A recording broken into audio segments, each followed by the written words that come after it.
A common question I get asked is, what kind of laptop should I buy? And I always get asked to make a recommendation.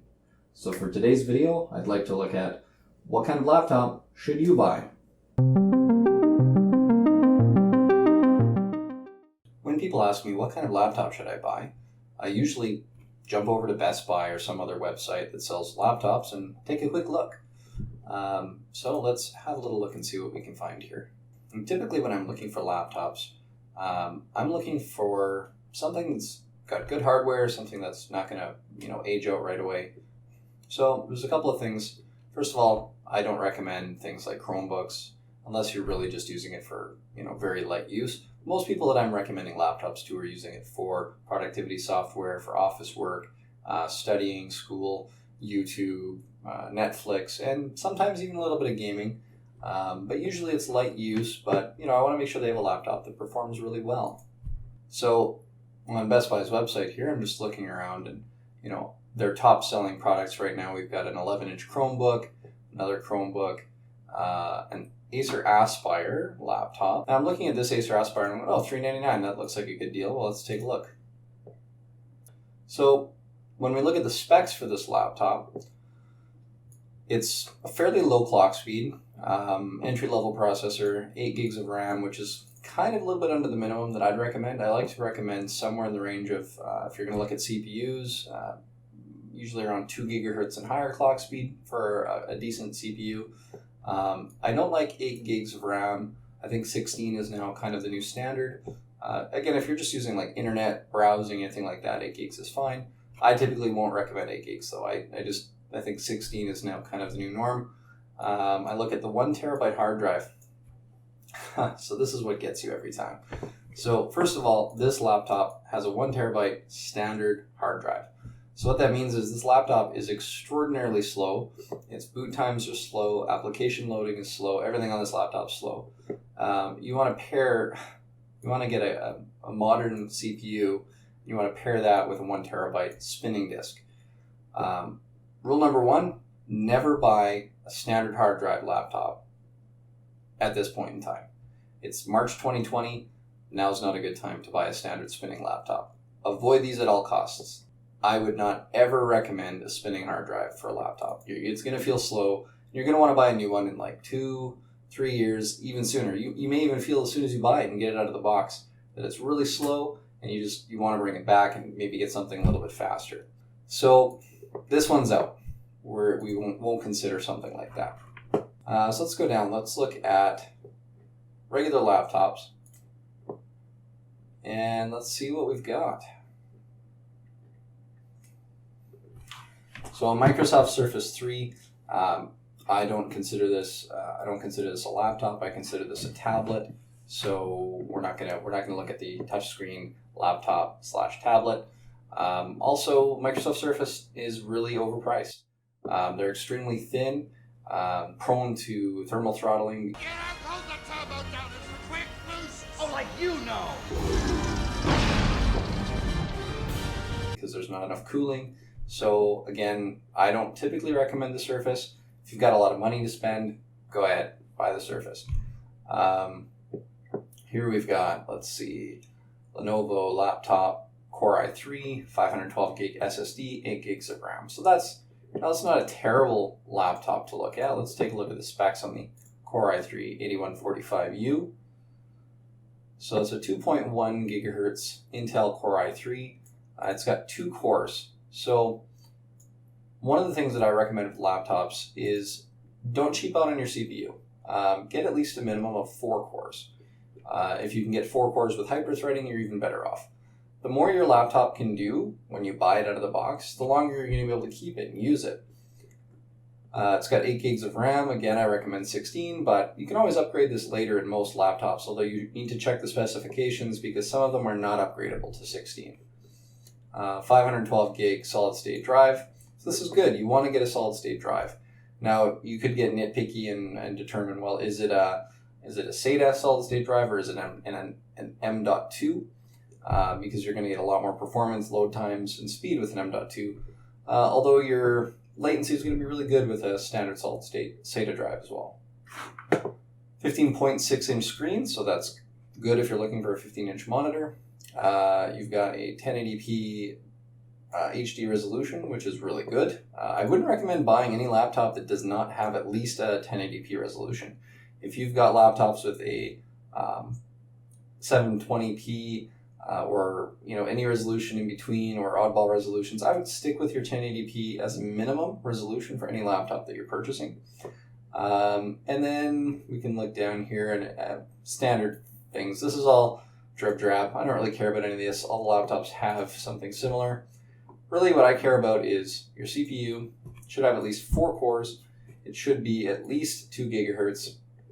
It should have a solid state hard drive in there, and it should have the capacity that you need.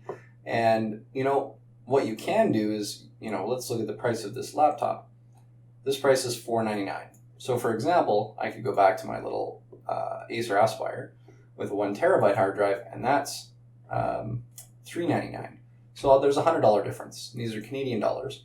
But you could buy a solid state hard drive, 512 entry level, for probably less than $100.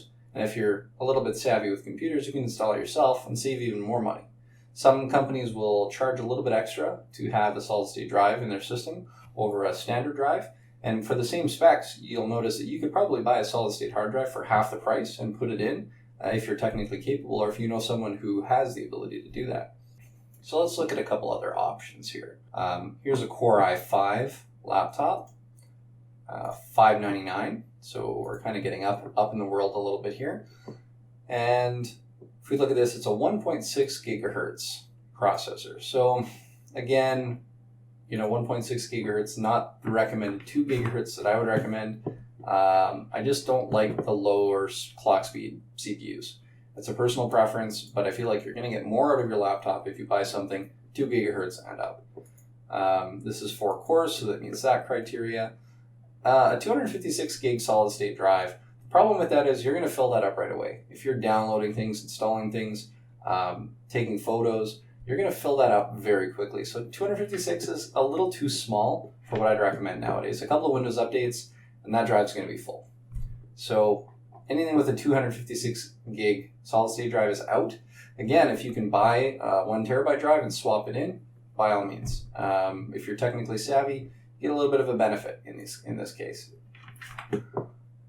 So one of the things I like to do is if I'm getting into some of these higher end laptops, if I'm looking at a $849 now, we're looking at a Core i7.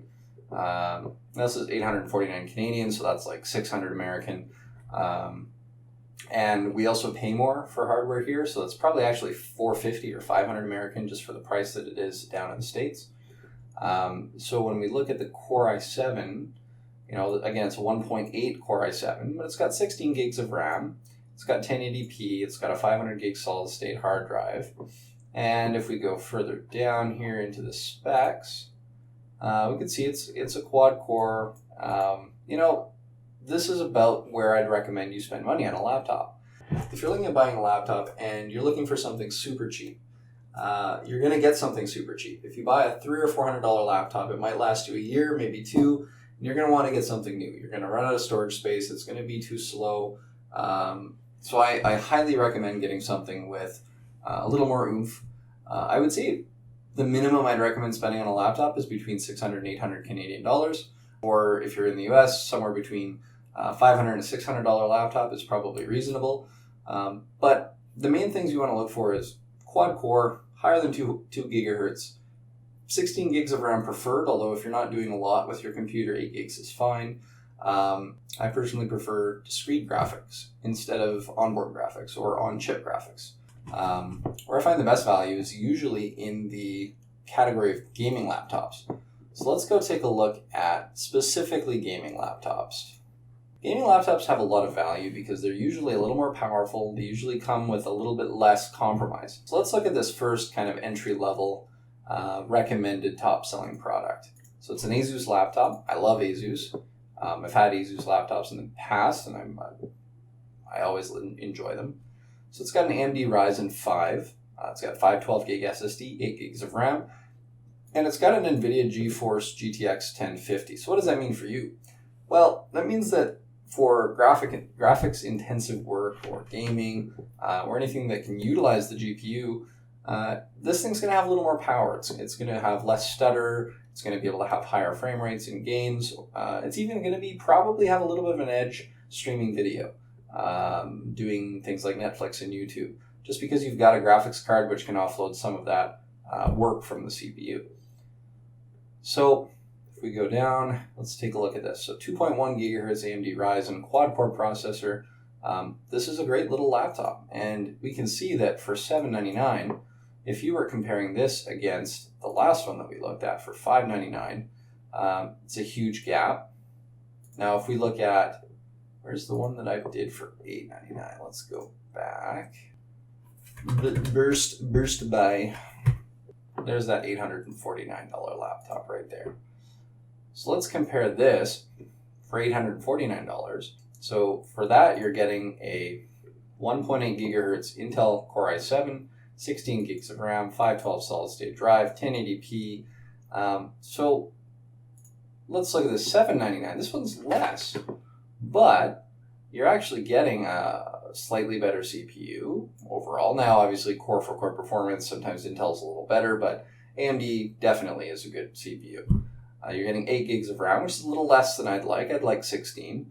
But realistically, this computer, just because of the fact that it has an NVIDIA GeForce GTX 1050, that makes this a much better computer over and above the little Acer Aspire $849 system. So I had a little problem with my webcam there. So anyway, this laptop for $849, when we compare spec for spec and kind of what you're getting, personally, if I'm going to spend $849, I'd rather spend $799 and get this gaming laptop that comes with Discrete Graphics. It's just going to give you more bang for your buck. It's capable of doing more. Now, this laptop is still, it's kind of missing a little bit of things here. So again, 8 gigs of RAM. I'd prefer 16.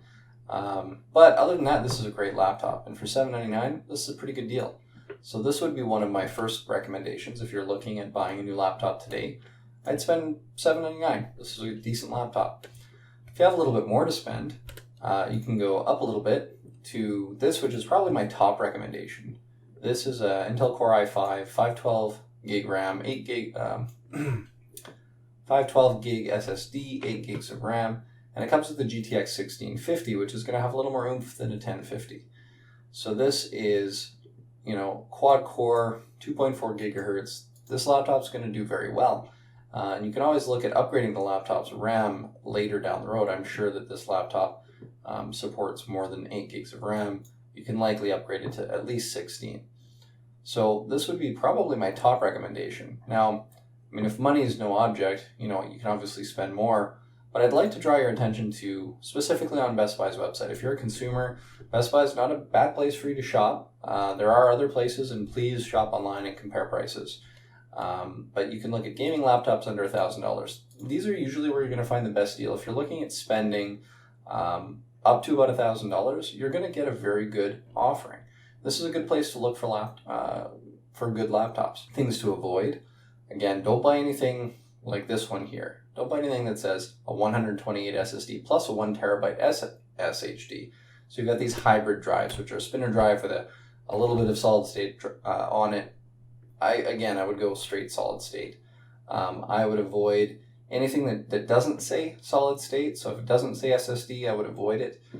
This one here, for example, this is an $849 gaming laptop from Dell, and it sells with a 1 terabyte hard disk. And that's going to be a standard spinning drive. So you're going to have a really slow computer, really slow load times, and it's going to be frustrating. It's a standard 1 terabyte 5400 RPM drive. This is not a recommendation. Avoid absolutely anything that is not a solid state hard drive at this point in time. There is no reason to be buying a standard hard drive. There's no reason to be buying something that's not solid state. If you do, you're going to have a bad time. So make sure that whatever you're looking at has an SSD, has 4 cores, has at least 8 gigs of RAM, 16 if you can. And again, if you want to buy something, if you can save a couple $100 and you can buy something with a standard hard drive and upgrade it later, if that's something you're comfortable doing yourself or you have someone to do, I'd recommend that as well. Looking through the rest of these laptops, I think I'm pretty much identified this right here, the Asus ROG Republic of Gamers Strix G15.6. This is going to be my top recommendation for March 2020, $999. It comes with a little bit of everything, and you won't be disappointed. This will be a very good laptop that'll treat you very well. And again, I don't normally recommend spending less than about $1,200 on a laptop. That's usually the range that I want to spend if I'm going to buy something for my wife or something for myself. Again, we can look at straight up gaming laptops. So let's look at some of the higher end laptops, because you can actually get caught in a trap with some of these as well. So this here, $1,299. Now that's not bad. It's got 8 gigs more RAM. It's got a slightly better CPU, but it's quite a bit more. It's $300 more than our $999 option that we looked at. And so, again, if money's no object, this is a better CPU. It's got 6 cores, 2.6 gigahertz, but it's got the same amount of hard drive capacity. It's got a little more RAM. It's got the same dedicated graphics. So performance-wise, this might be a little bit better, but at the end of the day, the other one for $999 is going to be still a very good choice. If you have $1,299 and you have deep pockets, go ahead and spend whatever you want. So here's an example, $1,600 laptop. 17-inch, so if you're looking for a bigger laptop, you're going to do a lot of gaming, and you want a 17-inch laptop, probably looking at spending about $1,600. And this is actually a good laptop as well. The nice thing about this is it has a 512 gig SSD for you to install your operating system and maybe a couple of games. Then it has a 1 terabyte standard hard drive for you to store all your files on. So this is actually a really good option as well. When I build a desktop, it's basically what I recommend people do. Get a solid state drive, and then put in a couple of storage drives that are standard spinning disks because they're cheaper. So this is actually a good recommend if you've got $1,600 and you want to spend the extra money. But overall, performance-wise, other than the extra storage and a little bit more RAM, this will perform very similarly to the $999 laptop. So really what you're paying for in this case is a larger screen going from a 15 to a 17, and you're paying for some extra storage and some extra RAM. And a slightly better CPU, going from 4 cores to 6. So this is a really good one to look at. This is one I'd recommend to avoid. So you're looking at a Dell 15.6-inch gaming laptop. It's got a 1 terabyte hard drive and a 128 gig SSD. 128 gig SSD is not going to be big enough for your OS and your applications and everything else. You're going to run out of space. And when an SSD runs out of space, you eat away at its performance pretty quick. So I would recommend avoiding this at all costs.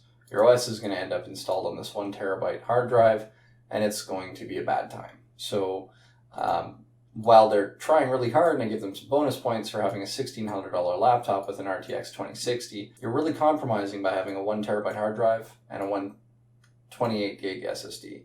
Now, again, if you got a little extra money, you could upgrade this. You could spend $100, $200 and upgrade this and put in a better SSD, reinstall Windows. That's going to take time. You kind of want to get a laptop out of the box that you can use. So here's another one, the Dell G3 15.6. Again, I'm seeing 1 terabyte hard drive, so avoid this. This is not a gaming laptop. If you could play games, sure, but your load times are going to be terrible. Get a solid state hard drive. Do me a favor, if you're building a computer, you're buying a laptop, buying a desktop, please get a solid state hard drive. Don't compromise on that, unless it's for storage. Then you can buy a spinning hard drive. But your OS needs to have, even on a 256 gig hard drive, you're going to run out of space, even with just your OS. Some of the Windows Creator updates are so large, you're going to just fill up your drive. And unless you're really tech savvy, you're going to have a hard time cleaning that drive. So get a 512 as a minimum. So just for fun, here's kind of a dream laptop. So you're looking at $3,000. That's like $2,000 US. And it's got a 2080. It's got a 1 terabyte SSD. It's got an Intel i7-9750, which I believe is the 6 core again. And you've got a 1 terabyte solid state drive. So that's going to do all your storage, a really healthy amount of storage, really good speed for your operating system, good loading times. And you've got your NVIDIA RTX 2080. So you want a 2080 slapped to a laptop, don't expect battery life to be very good. But again, if you're taking this around and you're gaming with it, taking it to LAN parties or gaming events, you're probably going to have it plugged in, so that shouldn't be an issue. But this would be a really cool laptop. If you have $3,000 to throw around, this would be awesome. This is going to be $999. So this is my top recommendation. If you're going out and buying a laptop right now and you've got a $1,000 budget, go for this $999 laptop. If you want to save a little bit of money, you can go down to the $799 laptop with an AMD Ryzen. This is going to be a really good laptop. You'll have good medium quality gaming with medium settings, and any non-highly graphically intense games this will handle no problem. So this is kind of my top buy if you're looking for a budget system for $799. If you have a little more to spend, I highly recommend you going for the $999 system. You can upgrade the RAM later if it ever becomes an issue, which it probably won't. And it's going to perform fairly well for a $999 price point. So that's what I'm going to recommend. I like Asus. I like Republic of Gamers. I like their Strix line of products. And this is a very good product to get into if you're looking at buying a laptop. So for March 2020, this is my top recommendation. If you're looking for a specific type of laptop or a specific budget that you have in mind, leave a comment below. I'd love to do more videos. I get asked these questions all the time. What should I buy? What laptop should I get? What phone should I buy? What drone should I buy? What desktop PC should I build? And I'd like to try to answer some of those questions because they're really common for people to ask me. That's the point of tonight's video, so we'll see you in the next one.